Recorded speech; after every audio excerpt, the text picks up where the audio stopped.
Hi, how you doing?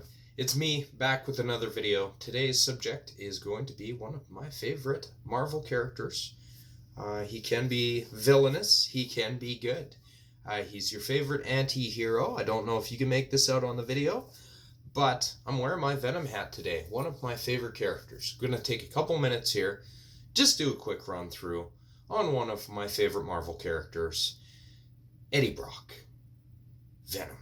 Now, Venom has been different characters. Mac Gargan had the costume for a while. Then you had Flash Thompson. And a few different characters have possessed the Venom symbiote. But we're just going to focus on the main one, because I'm a purist, and that is Eddie Brock. So he has appeared in two main film adaptations that featured him so far. Venom 2 is on its way out soon, so I'm looking forward to seeing that one. There was Sam Raimi's Spider-Man 3, which featured Venom as one of the main villains alongside Sandman, and we'll touch on that in a different video. And then we had Venom, which was Sony's attempt at doing a standalone film on the character. I thought that they did a pretty good job. They didn't tie the origin properly to Spider-Man for the way that they did that movie, but it was a licensing thing, kind of bouncing back and forth with stuff like that. You can do what you can do, and they gave it a good attempt. And it's an admirable attempt. I had a couple issues with that movie, but Tom Hardy as Eddie Brock, fantastic. That's the way he's supposed to be. Topher Grace in Sam Raimi's Spider-Man 3, not so much. Eddie Brock is not supposed to be some small, unassuming guy, some little weasel. He's supposed to be big, brutish, mean, strong, and aggressive. Tom Hardy? Correct. Topher Grace? What were they smoking when they did that? So, Topher Grace did not do Eddie Brock properly. They did the character properly, the way that he should have been, with Venom. With Tom Hardy as Venom. He's supposed to be a big tough guy, and he is. And they did Venom properly with that Venom film, for what they could do, because they couldn't tie it to the Spider-Man thing for his origin story, so they did change a few things. I took liberties with that, that's fine. I completely understand what they were intending with this, so that's fine. Now, my one thing that I will talk about with that Sam Raimi Spider-Man 3 is the origin of Venom. They did get that correct, to a degree. Not the actual suit origin. That was completely different. In Spider-Man 3, this little thing comes down, crashes, and then the symbiote latches on, all that stuff. And that was not the case. There was a different origin in the comic books we'll go through, and I'll do a video on that. But they did what they could do with that portion of it. But what they did get correct was the fact that Eddie Brock and Peter Parker butted heads. Okay? There was a lot of bad blood between the two. Really bad blood on Eddie Brock's side. He hated Peter Parker. And after the symbiote was rejected by Spider-Man, Peter Parker, they had a common thing between Eddie and the symbiote. They both kind of had it out for Spider-Man. So the way that it works is, in the comic books, Spider-Man goes up into this church and is trying to get this alien off of him.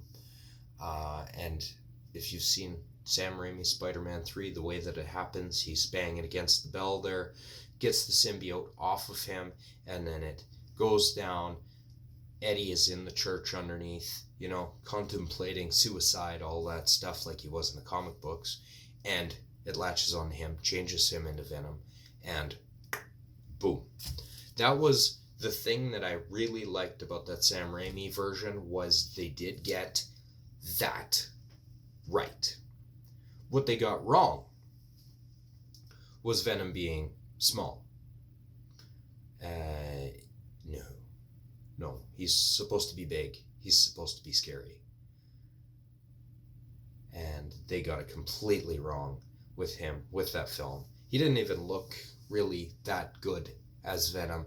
I found it kind of insulting. When I went to go see that film in the theater, I went and saw it when it was new.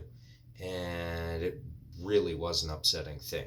So they did get that portion of the origin story right with the Eddie Brock and Peter Parker element. I wish they would have been able to do something to tie that to Spider-Man with the Venom thing, the way that it worked. And that was my complaint about the Venom movie. I had a couple of them, but it was that primarily. It's too bad. It's too bad that Hollywood, unfortunately, has all this red tape there for all the licensing and all that stuff, and it gets to be a legal issue, and you can do this and you can't do that with these characters, and it is unfortunate. But they did what they could do with Venom. It was fantastic. I liked it. I took my oldest daughter to go see it. We absolutely loved it. It was great. It had a few issues. It did have a few issues, for sure. But I enjoyed it. Venom 2 will be coming out, and I am pretty excited for it. They have Woody Harrelson playing Carnage, Cletus Cassidy. If you watched Venom, at the end of Venom, there's a scene where he goes in, and Cletus is in the cell, and he's got his curly red hair, and he's sitting there, and he says, when he gets out, there's going to be carnage. Which is an interesting thing. Venom and Carnage have always been linked very closely. In the comic books, the way that it worked was Venom, Eddie Brock, was cellmates with Cletus Cassidy when he was locked up in prison after Spider-Man shut him down the first time when he was turned into Venom, turned into Superbad. And the way that it worked was the Venom symbiote actually spawned off, creating another one. That's right. They can reproduce and have babies. And this one actually entered the body of Cletus Cassidy through a cut. So what it did was the symbiote took a unique approach, and it actually bonded to Cletus Cassidy's blood through that open wound. So that's the reason why Cletus Cassidy Carnage is red. Spoiler! There you go. You learned something new. So hopefully they do something like that in the movie, because that is pretty cool. Carnage and Venom have always had this interesting dynamic between them. Carnage is one of my favorite characters. I did another video about the Joker. Carnage is the equivalent of the Joker in the Marvel Universe, in my opinion. He's pretty damn close. Completely batshit crazy, and he embodies chaos itself. So he's pretty good. So that's about all I have to say about that. I'm cautiously optimistic about Venom 2. I'm looking forward to it, and I hope they get Carnage right. But the Venom on film that we've seen, and again, I'm going to say it, I sound like a broken record, but if you want some good Venom, properly done, check out the Spider-Man animated series from the 1990s. That's right, Spider-Man animated. It is on Disney+. Check it. I will shout from the mountaintops about this. I am very, very, very about properly adapting things from comic books. Animated usually seems to be the correct method. There were so many animated series in the 90s that got it so right. Spider-Man was so good. They did a bunch of stuff with Venom. There was some more Spider-Man animated series as well that had Venom and Carnage in it with mixed results. But definitely check out that Spider-Man animated series from the 90s. Then you can catch up on this stuff. Check it out. See what it's all about. And that's about it. That's all I have to say for today. Trying to keep a few videos shorter to keep your attention span. I will be doing some more videos about Venom, about Carnage, about the symbiotes, about the different versions of Venom. Because the Venom symbiote hasn't only been Eddie Brock. Mac Gargan, the Scorpion, had the Venom suit for a while. And it was chaotic. Deliciously different. And it was good. I am a purist, though, so Eddie Brock is always going to be Venom. As soon as somebody says Venom, I say Eddie Brock. Because that's just the proper way for it to be. Thanks for watching this short video. Make sure to like my videos and subscribe. Hit that notification bell so you can stay up to date on my new videos when they get posted. I will be uploading a few in the next couple days here. Thank you very much for the support of the channel. I really appreciate it that you guys take the time to either sit down and watch me ramble on and talk with my hands about these subjects, random nerd things that I come up with. None of this is scripted. I don't even make notes on this. I just point myself in a direction and I go. Sometimes I get off topic. Sometimes I will ramble a little bit. I'm kind of just doing my thing. And that's the fun of this. There is no real structure to it. It is somewhat chaotic, but it's pretty genuine. I get excited about some of these subjects, especially Marvel stuff, especially Venom. One of my favorite things is the Spider-Man section of the Marvel Universe. So rich and full of amazing characters. So I will be coming at you with a few more videos on this stuff. I'm super excited about the new Venom. And I hope they don't screw it up. I really do. Really do.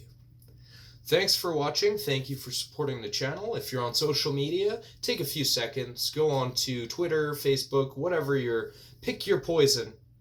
Take one of my videos. Click the share button. Share it to your social media. Tell your friends.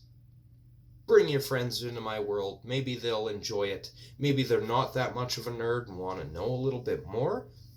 That's why I'm here. I'm cool. If they're a fan of this kind of stuff, they might appreciate what I have to say. Make sure that you go down into my comment section below. Leave me a comment. You know, I like to chat back and forth with people about this. This is the thing, is it's a whole exchange, a whole back and forth of ideas in a civil fashion between people on the internet, because I definitely believe that everybody should just not be an internet troll, not to be a bully on the internet. There's no reason for it. I think we should celebrate what we like, totally try to live a positive life and improve the lives of others around us. And that's part of the reason why I do this podcast. I hope it brings you joy, and I talk about things that you enjoy as well. I like to have a good back and forth with other people with similar interests, and it's a good way to spend my time and get my thoughts out there. Thanks for watching my video. I will see you next time. Enjoy.